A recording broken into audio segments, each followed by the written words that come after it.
Good evening and welcome to this special report.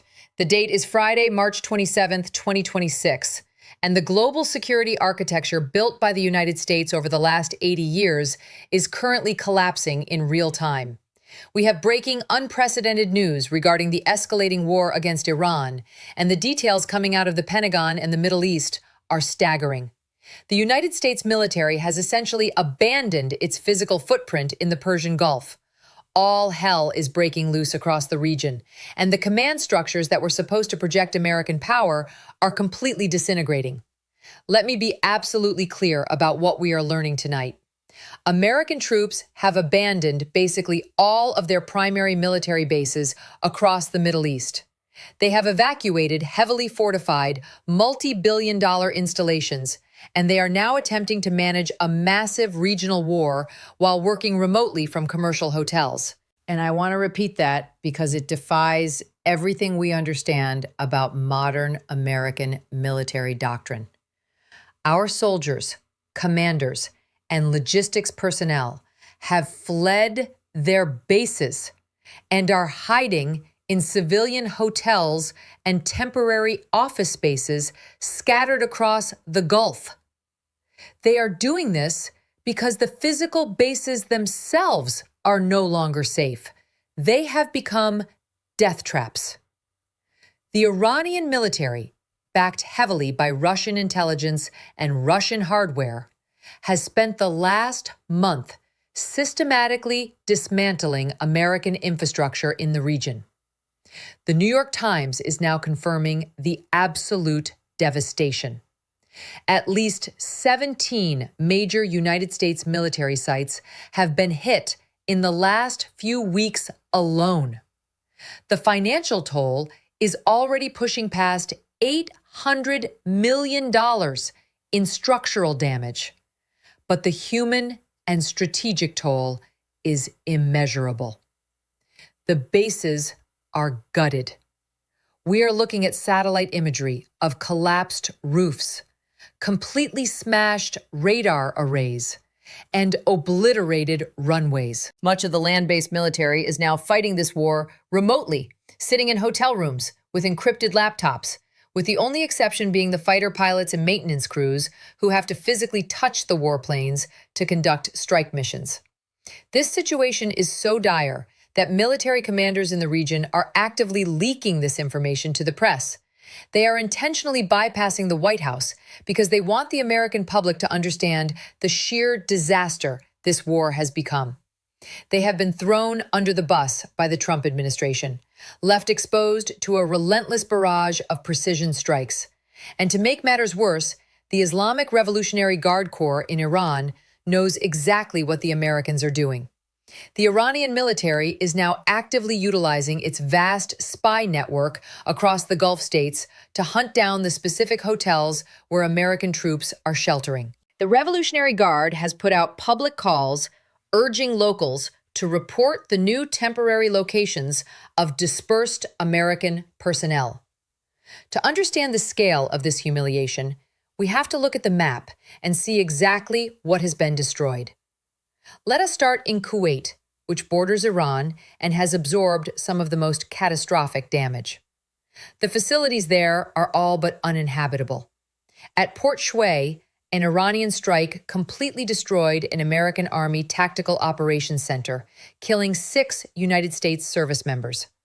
Iranian drones and ballistic missiles then targeted the Ali al-Salem Air Base, heavily damaging critical aircraft structures and injuring dozens of personnel. They struck Camp Bering, tearing through maintenance facilities and fuel depots. Then they moved to Qatar. Iran launched a massive strike on the Al Udeid Air Base. This is not just any base. This is the regional air headquarters for the United States Central Command. The strike successfully took out a highly advanced early warning radar system, blinding American forces in the sector. In Bahrain, a one-way Iranian attack drone slammed directly into the communications equipment at the headquarters of the United States Fifth Fleet. In Saudi Arabia, at the Prince Sultan Air Base, Iranian missiles and drone swarms destroyed vital communications arrays and several massive refueling tankers. The administration wants to use words like obliterated to describe their own military actions. But the reality is that the American presence is what is being obliterated. Former White House official Anthony Scaramucci summarized the situation perfectly today. He stated that a forever basing empire is a $1 trillion liability, and that it is time for a lean navy and an over-the-horizon posture before the next war bleeds the country dry.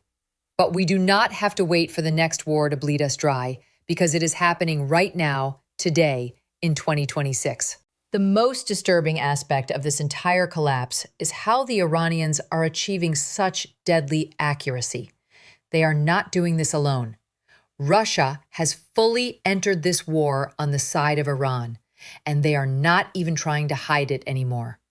Vladimir Putin is actively providing the Iranian military with high-resolution satellite imagery, pinpoint targeting data, and real-time intelligence support. This is the exact data that is crippling the United States military. And while Russian intelligence helps Iran drop roofs on the heads of American soldiers, the diplomatic channels are a grotesque theater of the absurd. Russian officials like Foreign Ministers Sergei Lavrov, Yuri Ushakov, and Kirill Dmitriev continue to hold meetings with Trump administration envoys like Jared Kushner and Steve Witkoff. The Russians are sitting at the negotiating table, extracting massive geopolitical concessions from the United States, and then they are walking out and bragging about how American bases are being wiped off the map. The financial press is finally catching up to what is happening.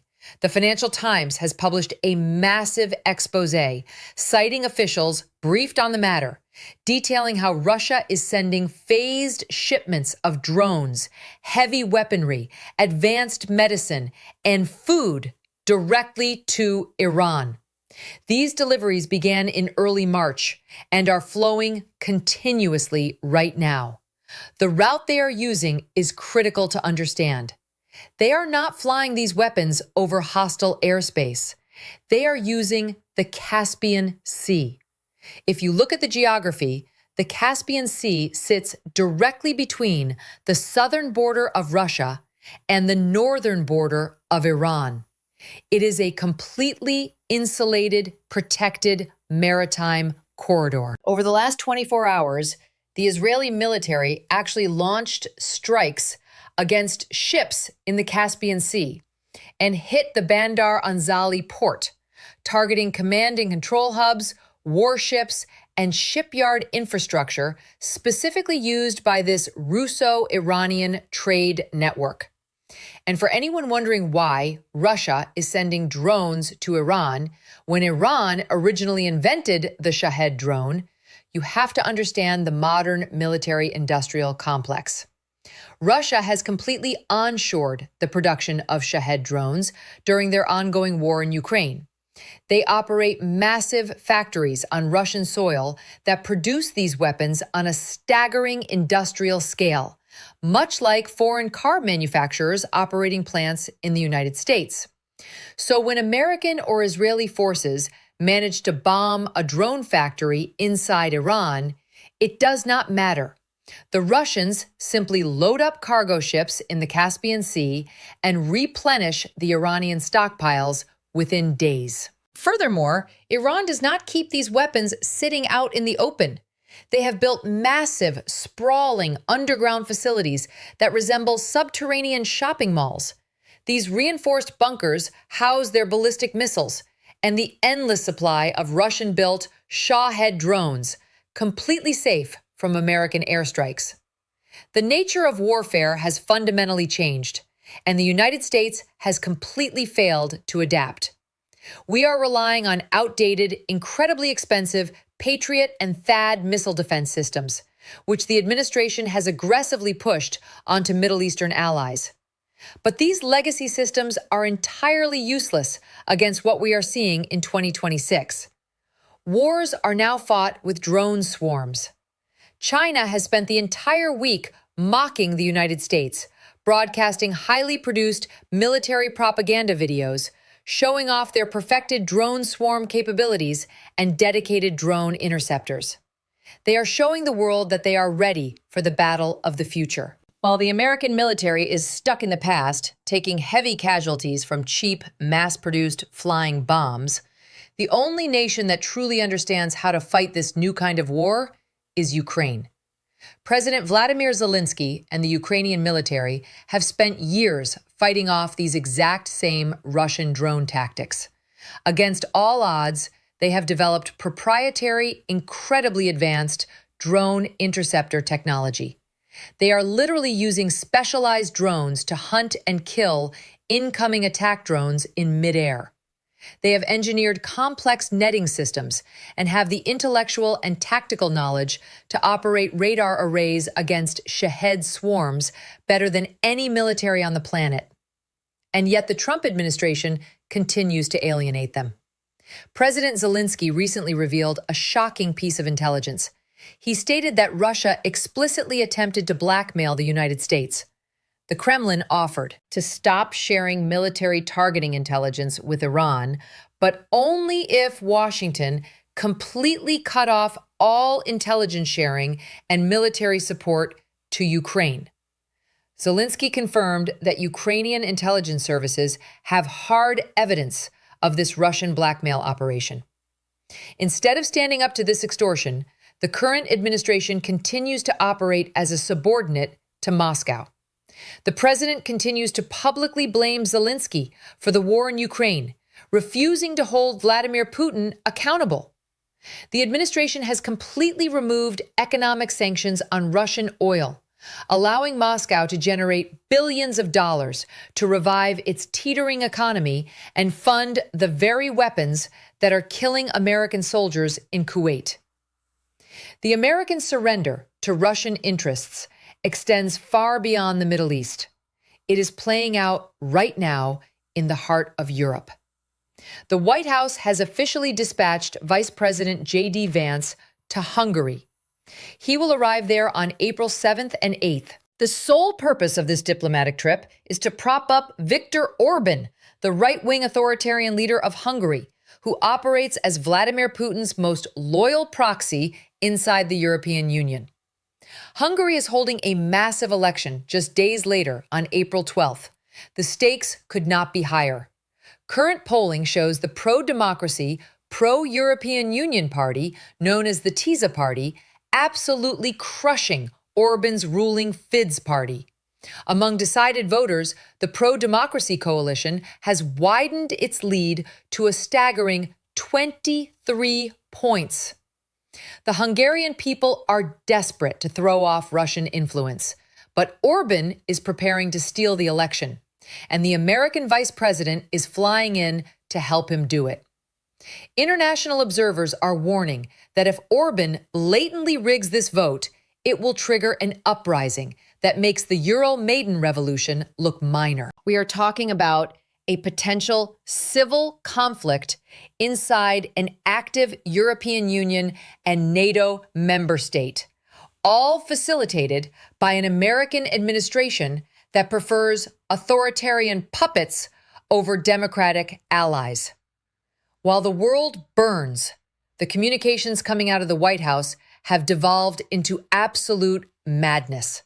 Just yesterday, official White House social media channels, including their verified Instagram and X accounts, posted a highly cryptic, deeply disturbing video featuring the words "launching soon," layered over imagery of nuclear themes.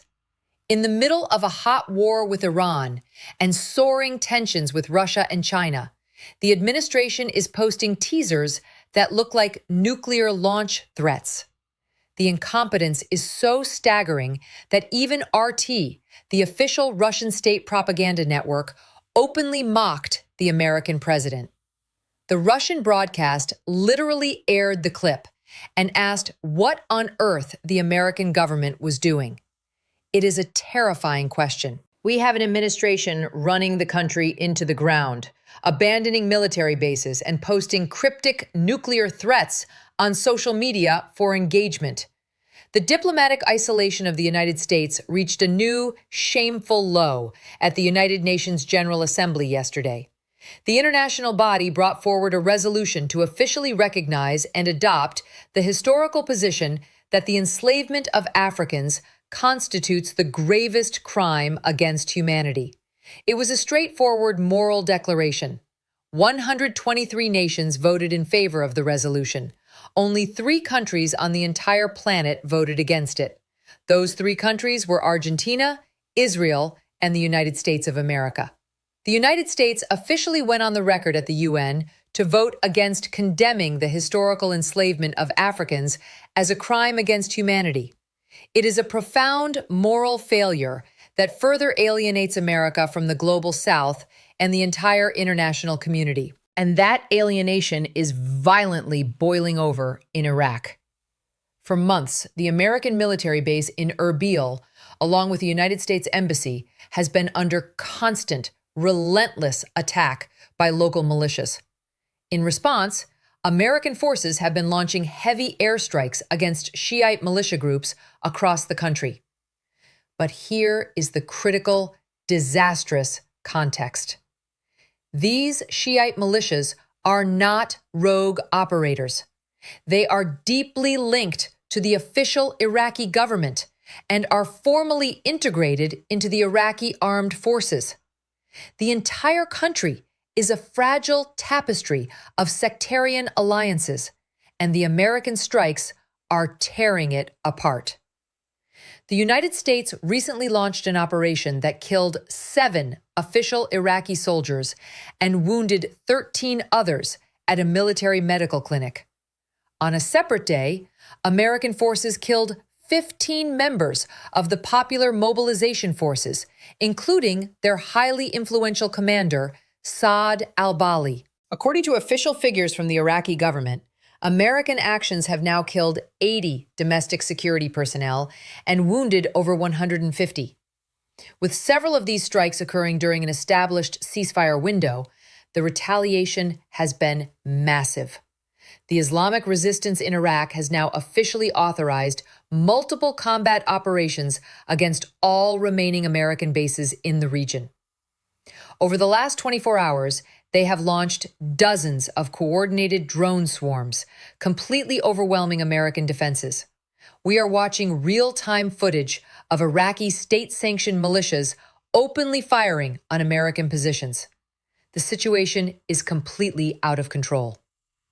In an attempt to contain the chaos, a coalition of Arab nations, including the Kingdom of Saudi Arabia, the United Arab Emirates, Bahrain, Qatar, Kuwait, and Jordan, issued a joint diplomatic statement. They harshly condemned the Iranian attacks and directly demanded that the Iraqi government rein in its militias and stop the strikes against neighboring countries. But the government in Baghdad outright refused. Iraq has taken the position that because the United States struck their forces first, their militias have the legal and moral right to strike back.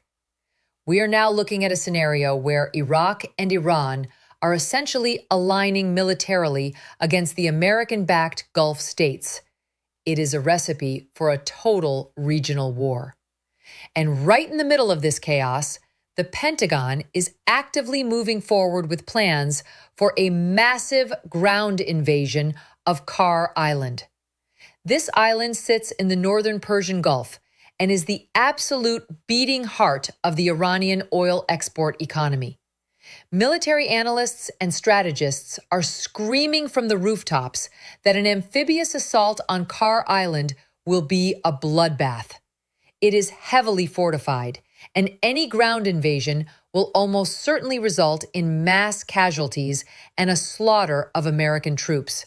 It is a tactical nightmare. Yet the administration appears completely determined to push forward, ignoring the warnings of their own commanders who are currently hiding in hotels just to stay alive. The complete collapse of American leadership means that traditional allies are now taking matters into their own hands.